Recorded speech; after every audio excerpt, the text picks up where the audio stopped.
Hi everyone, and welcome to Rentings from the Rose. I'm Tim, And I'm Natalie. and today we're going to talk a little bit about the story of our apartment. You may wonder why the story of getting an apartment in Toronto, Ontario is an interesting one, but it is representative of the struggles that a lot of young people with disabilities go through in trying to do things that other people take for granted. So a year ago, it was about October last year, Tim was in England doing his master's degree. I was in Hamilton, Ontario doing my master's degree. Go Hamilton. And we decided that when Tim got back in August 2011 that we'd like to move in together. We're both moving back to Toronto. It would just make things easier. We loved each other. We thought it was a natural step. So thinking that wouldn't be a huge problem, we started just out of curiosity looking around for accessible apartments in Toronto. And we found out very quickly that they don't exist.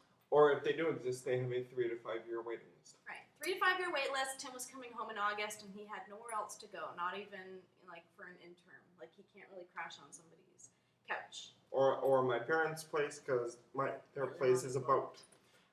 So we spent about 2 months looking around for accessible apartments, calling some places. We even applied to some co-ops, and we just realized very quickly that this was not going to happen. Yeah, we realized that there was very little out there, and that we would need to kind of think outside the box and think about making a non-accessible apartment into an accessible one, rather than looking for the pre-done model, as you would say. So I was studying occupational therapy, and as occupational therapists, we specialize in home renovations, modifications for people with disabilities, so I figure it wouldn't be too much of a problem. And all we needed was a wheelchair-accessible apartment building, which a lot of them are, with elevators and such. We needed an automatic door opener on our unit, which we could install ourselves, actually.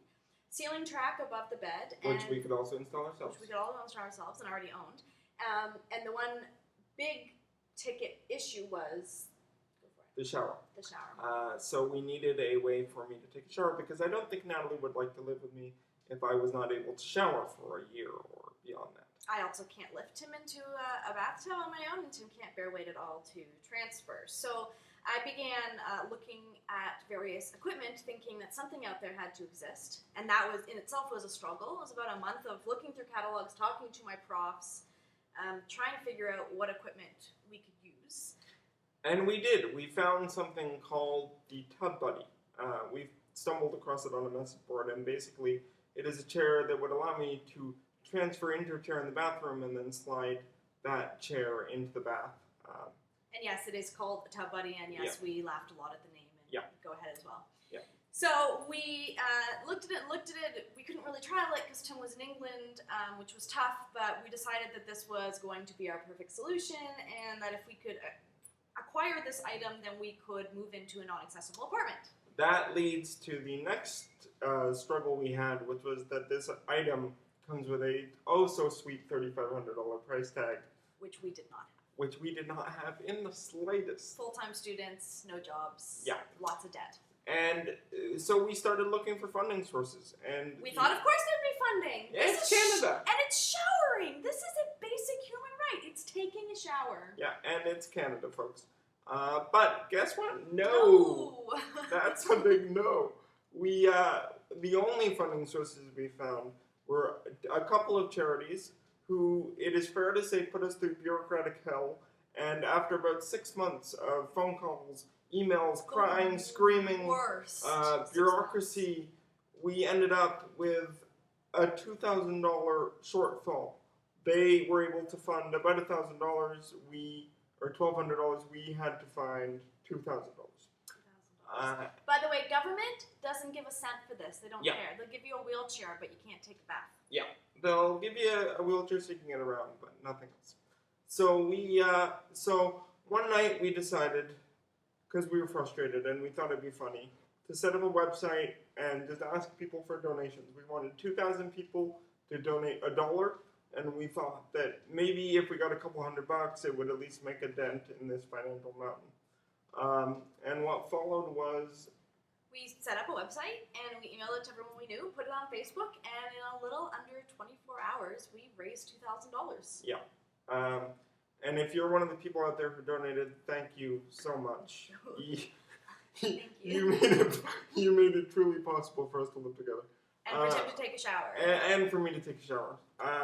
So we live in this accessible apartment, and that we made accessible ourselves.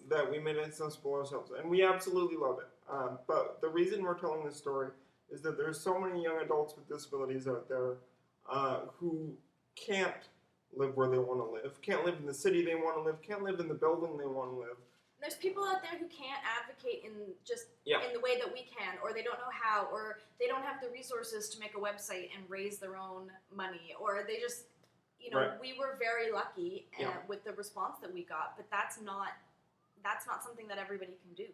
Right. So we wanted to shine the light on our issue so that you could see both the good and bad of it, and hopefully it'll give some other people hope as well that things can work out as tough as they may be sometimes. So if you're interested in figuring out what a TubBuddy is and why it allowed us to live in the apartment that it did, because it's the reason we're here. Yeah, Without it, absolutely. I don't know where we'd be. On the street, I guess. Or you'd be on the street. Yeah. I'd probably be in an apartment. Nice. Yeah. But, so we have a video of Tim using the TubBuddy. Don't worry, it's totally safe for work. No nudity. But you can check that out and see how it works. Yeah, and again, we just like to say thanks for watching, and we'll see you next time. See ya. Bye. Bye.